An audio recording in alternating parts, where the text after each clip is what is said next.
So আচ্ছা এখানে দেখুন বহুত মানুষ কিন্তু জি। তো আমরা বর্তমানে লাইভও আছি। তো জানতাম চাইমো আজকের র্যালিটা কিরকম কিলা কিতা পুরো আপডেট লইবার চেষ্টা করুন ভাই। যে আজকের র্যালির ব্যাপারে তোরা কইবানি, মানে জানতাম চাইমো, মানে যারা লাইভও আছেন বহুত মানুষ লাইভও জড়িত আছেন বর্তমানে।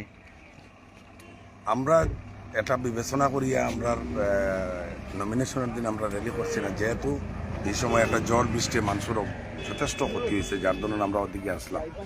এর লাগে আজকের দিন আমরা একটা ডিসিশন লইছি, হাইলাকান্দি 3 সমষ্টি মিলিয়ে আমরা এটা র্যালি করবো। আমরা ক্যান্ডিডেটের লইয়া এবং কয়েক হাজার গাড়ি হইব।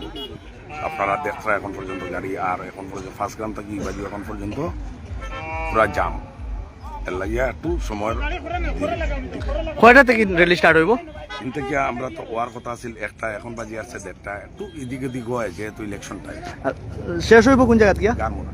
আজকে আর কিতা প্রোগ্রাম কোন কোন জায়গায় যাচ্ছে? গারমুরা মিটিং হইব, এরপরে ইউটিউবার এই বছরের মানে কিরকম কিতা বুঝবাইতরা হওয়া আপনারা অবস্থান দেখিয়ে আপনারা নিজেও অ্যাসেসমেন্ট করে নেন। কারণ প্রশ্ন হয়েছে AUDF-র নিজস্ব ক্যাপাসিটি আছে, নিজস্ব সংগঠন আছে।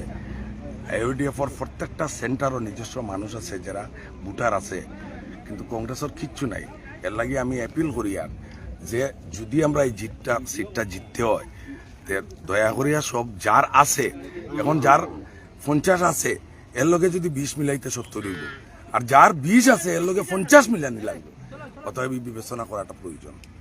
এবছর তো বেজান জায়গা দেখা যায় যে কংগ্রেসে বারবার মানে বিভিন্ন জায়গা ইউডিএফের জনপ্রতিনিধি সকল গেলে একটা বিভিন্ন ধরনের সুর উড়ানি চলে, এটার ব্যাপারে কিতা কইবা? দুইটা জিনিস, যদি এটা দেখুন